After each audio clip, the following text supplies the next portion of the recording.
大家好，我是邱平，我现在在湖北巴东。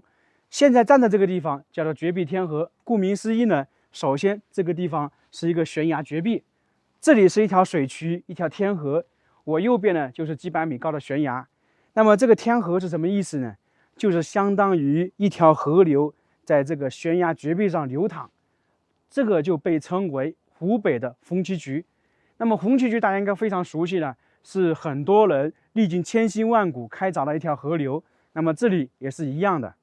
今天我们就来看一看这个绝壁天河的故事。看看远方，那里有一些盘山公路，大家猜我是从哪里来的？我今天来到这个地方开了3个多小时的车，刚刚是从那边山顶上面翻越到这个山谷，然后又从这山谷翻到我现在这座山上面来。所以说这些地方呢都是非常惊险，都是在大山深处。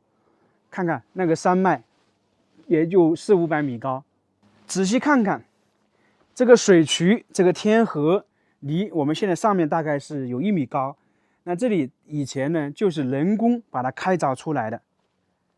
今天呢水流可能就没放。我刚才问了一名工作人员，他在打扫这里面的卫生啊，他说7天放1次水，放1天1夜。夏天可能不是啊，是因为现在是冬天，所以我们经常看到下面有水流过的痕迹，但是现在是停掉了。那这条天河的作用其实就是一个是饮用，一个是灌溉。有栏杆就证明这个地方非常惊险。这下面就是绝壁天崖，所以才需要有栏杆。这里属于湖北的西部，在恩施的巴东。这个地方就是叫做绝壁天河，明显的看得出来，周围全是崇山峻岭，非常大的山。来到恩施，你可能看到最多的就是大山。这条绝壁是在海拔将近1000米的悬崖峭壁之间，是一条人工开凿的水渠，日夜流淌，犹如在绝壁上的天河，所以呢被称为鄂西深山中的红旗渠。这条人工开凿的水渠大概是上个世纪60年代开始修建，历经10多年建设而成。水渠的宽度大概是2米，紧挨着峭壁依山就势。为什么会有这样一条水渠诞生呢？就是说上个世纪60年代，巴东县青太平区一带，就是这个地方属于在大山里面，当时还住了很多人。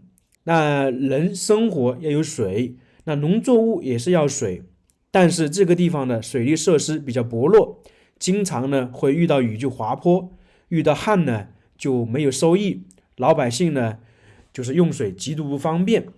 当时在这个附近海拔1100米的高山上面有一个湖泊，于是呢在1966年经过勘测，决定在崇山峻岭中开凿一条人工灌渠，主要呢就是供给给沿线的村民饮用，还有农作物用水，大概全长是28公里。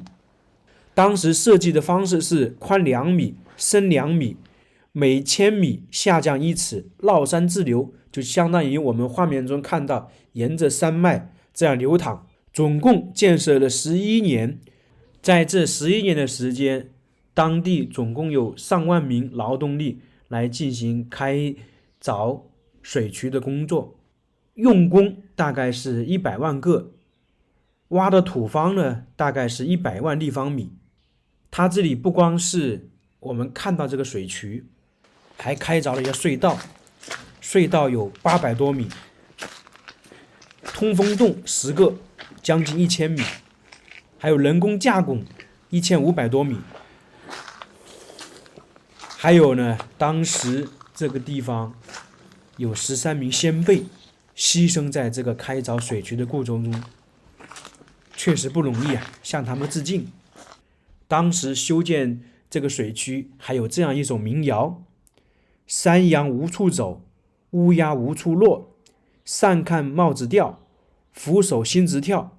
也就是说，在这个地方，羊没法走，乌鸦呢都没法放脚。能想象当时的辛苦，当时条件简陋，设备崎岖，特别是这里有一个最惊险的地方，完全是绝壁，就跟我们在重庆看那个绝壁公路是一样的。当时工人怎么开凿的呢？就是说用栗树做一个笼子，然后2、3个人就是先到笼子里面，从山顶放下来，悬在悬崖半空中进行开凿。所以说特别的不容易，也非常的辛苦，也非常的惊险。在悬崖峭壁上面开凿这样的天路天河，确实了不起啊！修建了11年，就是日复一日，年复一年。我们说现在你修条路，挖掘机可以开到山顶，那个时候想都不要想，就是完全靠人工开凿的。下面是这样子的，往这边走一走，然后越来越窄了。没有栏杆的话，都不敢走。当年这个地方可没有这么平坦，而且也是比较陡峭的，也没有栏杆，我们就能够想象出来是多么的危险。现在这个地方属于一个休息区，以前是没有的，只不过是因为现在这条绝壁天河被很多人知道，有很多人来参观，就相当于变成了一个旅游区一样的。它在几十年前刚建成的时候，没人知道，相当于这条绝壁天河隐藏在大地当中。那后面被发现了，让很多人了解到当地村民、当地劳动人民的伟大，非常的不容易，在这样的悬崖绝壁上面开凿出了一条我们说的河流一样的。大家听过大运河，其实可以相当媲美呀，只不过没有大运河那么大而已。越往里面走，越能感受到这个绝壁天河、人造天河当时修建的难度。我在网上看资料，它这里当年修建的时候有一个说法，有一个标语，就是说1不怕苦，2不怕死。所以想想他们当年的决心是很让人动容的。我们现在走的这一段相对来讲路况还是比较不错。我刚刚在走的途中碰到一位工作人员，他说下面的村子还有一位老人，他当年参与了修建这个工程，现在我们就找一找，找他了解一下情况。我们现在在这个地方找到当年修建这个绝壁天河的一位大爷，让他给我们讲一讲，因为算是爷爷辈了。爷爷您贵姓啊？我姓谭。哦，谭，今年贵庚啊？甲申的1944年生，今年78。哇，那身体看起来挺硬朗的，挺年轻的。当年这个绝壁天河您参与了是吧？哎，对。修了多久啊？一起是修起11年。我们等于青太平区，全区总动员17个乡，总动员修的这条渠道。当时有多少人呢？但是一天上马1000多人，在这个上面弄。哎，对。我听说很危险，因为我刚才去上面走了一下，也很危险。那以前修的时候更危险吧？但是你到危险的地方你还没去，他是在那边小东那个地方，120米长都是万丈绝壁，换神像的吊着大炮烟的。哦，就是修的话能掉下来修。哎，从岸上换到掉下来，搞的站拢，每一个站拢上就站3个人，3个人一个站杆前的，2个打的。那当时你们吃饭怎么办？吃饭都是这个家家户户都住的有民工。中午的早餐都在屋里吃了就上工的。中午那他就是食堂的有3个人办饭，专门那就挑着送到坡里去吃。中午在坡里吃，黑大会那吃。那一天当时要弄几个小时啊？那一天8小时啊。那也很辛苦啊！我看一天8小时，那时候生活也非常艰苦。那么也就是说，这个每人每月45斤包谷面。像当时您在那边修了几年呢？我一起3次上山，最长的修3个月在小东岸打高岸。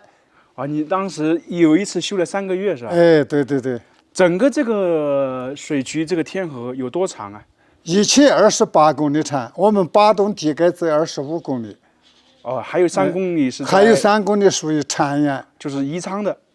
土山很少，17公里半都全部是皮的崖，基本都是悬崖，都是悬崖，太惊险了。那非常不容易啊。绝壁天河的建成历时11年，凭着自力更生、艰苦奋斗、无私奉献的精神，依靠双手一锤一铲的硬生生的在那悬崖上做出的一条天河，混战3000多个日夜，用汗水和生命创造了人间奇迹。全长28公里，共贡献宝贵的生命14条。凭着1不怕苦、2不怕死的革命精神，改变河山、战天斗地的英雄气概，谱写出造福于子孙的壮丽史诗。这位老爷爷向我们简单描述了当年修建这个绝壁天河的一些过程，确实不容易啊！这个也是一项世界级的工程，震撼了世界。大家说是不是？也算是造福了千家万户。现在这附近的人饮用水也好，农田灌溉也好，水已经比较丰富了。在网上有些资料也说，这个是世界上最危险的绝壁天河。向这些劳动者和建造者们致敬，他们当初付出了无数的汗水，才有我们今天看到的绝壁天河。